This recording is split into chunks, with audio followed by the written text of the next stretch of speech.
When I was younger, I was more just trying to be, so-called normal and just fit in with everyone else, and not rock the boat and just, just try and be like everyone else. Someday, oh, deep in my heart, I do believe we shall overcome someday.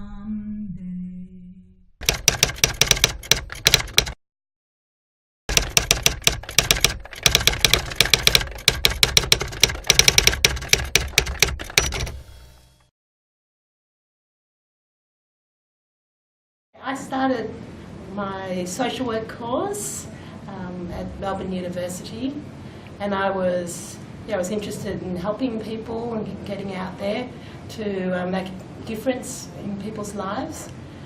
And I went on a placement which had a field teacher that was very negative in her attitude towards disability. At that stage I wasn't very assertive to say, no, I don't want to go on this placement. She would say things like, your wheelchair is a barrier to communication. This world is not made for wheelchairs. She would say that I wasn't being realistic, I hadn't come to terms with my disability. You're not going to be able to cope and all this kind of thing. So she was putting me off all the time. I decided I wanted to fight back. I wasn't going to let her stop me from, doing what I want, for my career. And it was the first time that I was quite blatantly discriminated against. I actually went to get some advocacy assistance as well and made a complaint to the university. They hadn't really realised, some of the field teachers' attitudes were like that. So as part of that, they made a policy about doing training with the field teachers before they took on people with disabilities, and to check out the environment and look at the access and the issues around support. Because before that they hadn't had a student with a disability. Good came out of that, and I was able to, get in touch with, my inner strength to be able to, know my rights and to make a complaint and to fight back. And it was, my first experience of having to really advocate for myself.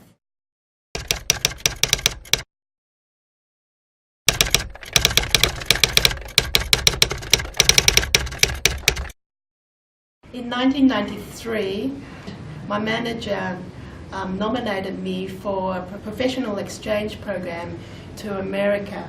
Americans with disabilities had pretty much fought for their changes. They had a real sense of disability pride in themselves and pride in their achievements.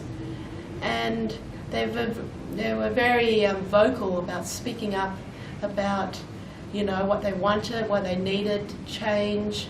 They didn't let people get away with discriminating them, and I found it very empowering being with them and other people on the program, learning from each other.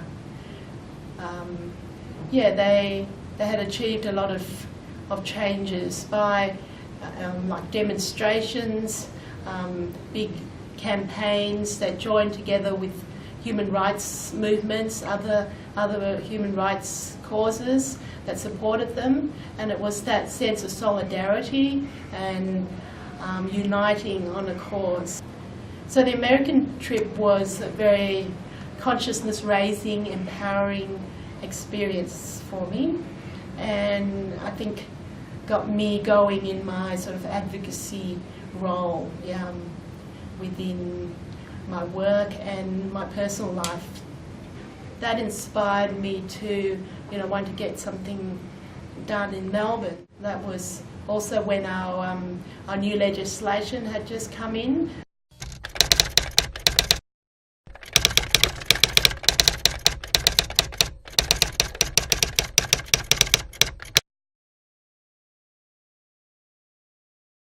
It was a tool that we could use to get changes.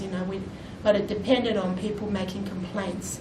If we don't complain, nothing will change. Use it and implement it and make changes in our society.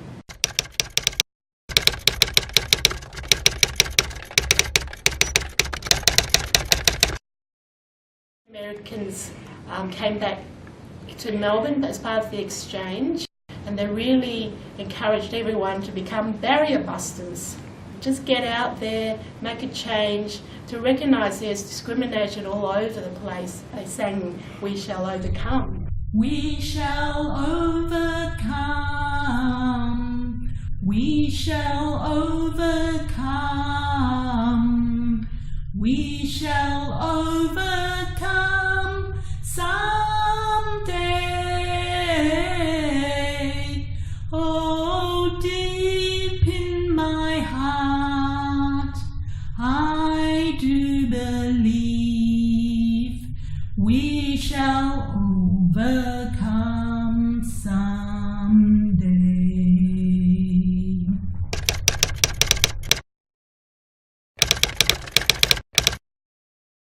We got together and we created a coalition called Disability Action, Rights and Equality, and DARE for short. We wanted to educate people as well as to do direct sort of actions to start to, challenge the system. One of our big demonstrations was the blockading of the trams on Swanston Street and Collins Street.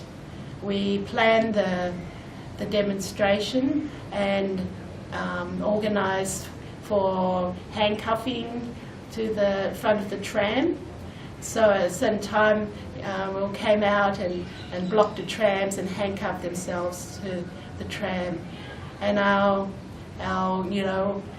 chant was "Access for all, access for all." That demonstration and blockade of the trams was very successful. The police and people were sort of caught off guard, quite surprised, so they didn't know what to do. And at that time they thought, oh, we can't touch people with disabilities.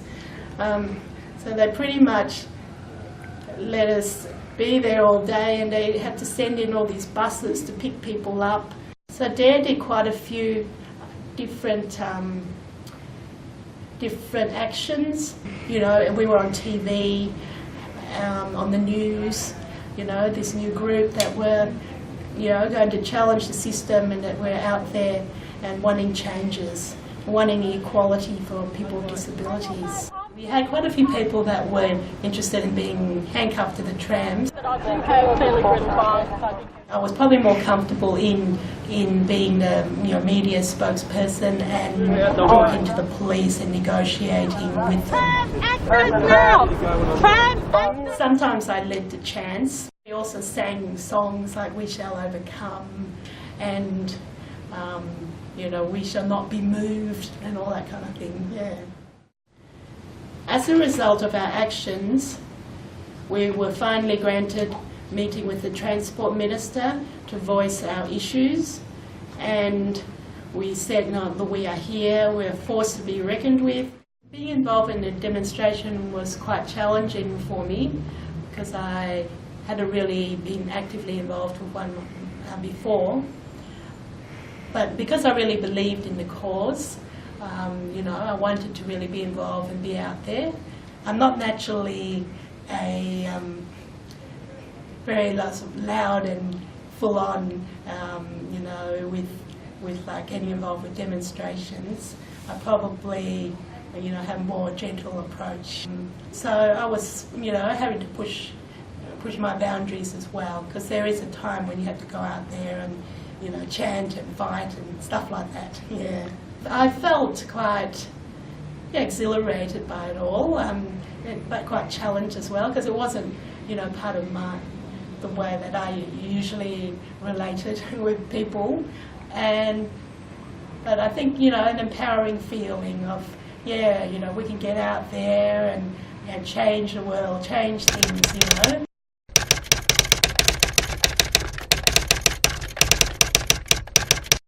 In 1995, I made a complaint to the Human Rights and Equal Opportunity Commission using the Disability Discrimination Act. I couldn't find a disabled parking spot, and I was able to park on St Kilda Road, but they had the ticket machines where you had to get out of the car and get a ticket and then go back into your car and put it on the dashboard. For me, that's very difficult because I'm in a wheelchair.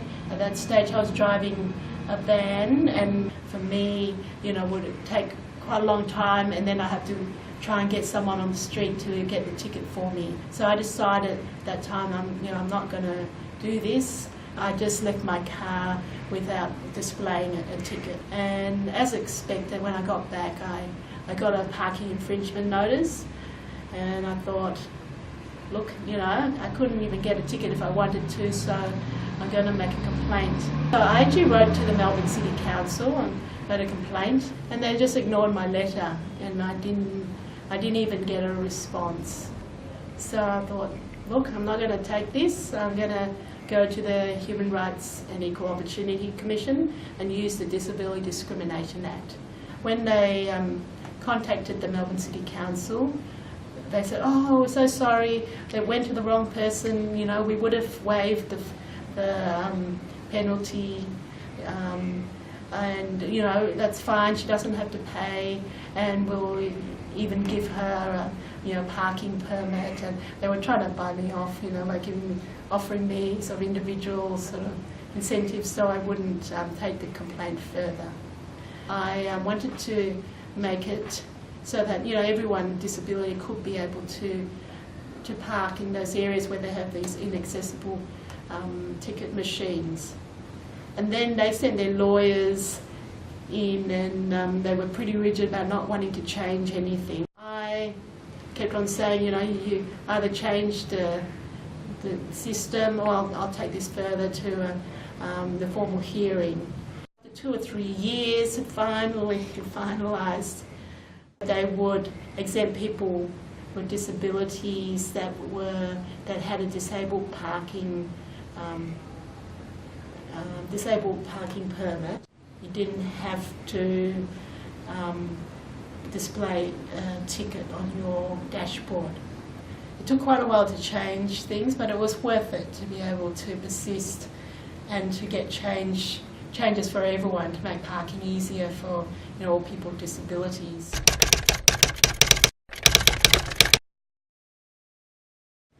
So in 2009, when they were wanting to bring in the Mikey ticketing system, they brought it to our attention about what they were doing, the system, and they told us, this is all been checked and it's DDA compliant. And when I was looking through the details of it, the heights of the machines, were too high. I knew they were too high for me to reach, and they were saying it was DDA compliant, and I was thinking, oh, I don't know about that. So I decided to check the standards of the Disability Discrimination Act transport standards, and I found one section which they referred to ticket machines. They said that the maximum height of the ticket machine, I think, was at 900 millimetres for the point of inserting the ticket. And so I brought that up. They said, oh, we didn't really address that standard because it's not inserting a ticket, it's scanning a ticket. It's not inserting a ticket. We did not want them to go ahead with the system as it was, and they needed to make changes. We weren't going to be used as a rubber stamp for the system. So in the end, the Department of Transport finally agreed to exempt people with disabilities who couldn't use the machines, and they introduced the travel access pass, which then people with disabilities could apply for. So from that change that has led to bigger changes. To make changes, we have to work with the systems and to break down the barriers and push for, fairer legislations and, recognition of rights. Oh, deep in my heart, I do believe we'll walk hand in hand someday.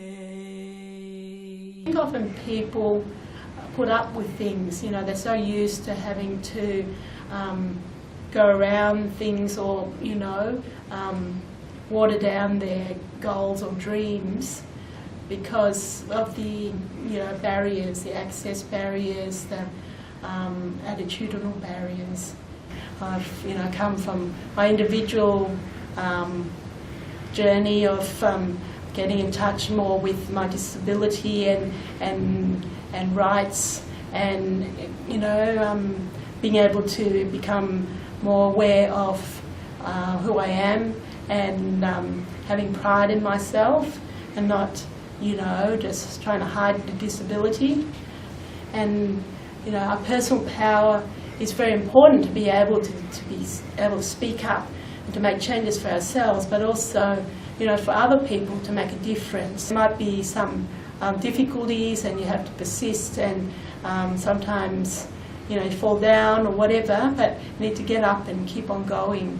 We have a responsibility, I think, to, for other people, the younger generations, to, to show them what can be done and to be able to pass on, our knowledge and experience, to speak up, to, break down the obstacles, become a barrier buster, getting that, bigger change, a systemic change, to make the world a better place, to a more just world.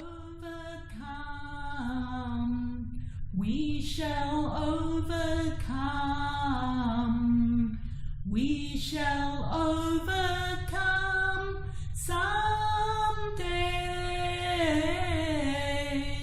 Oh, deep in my heart, I do believe we shall overcome someday.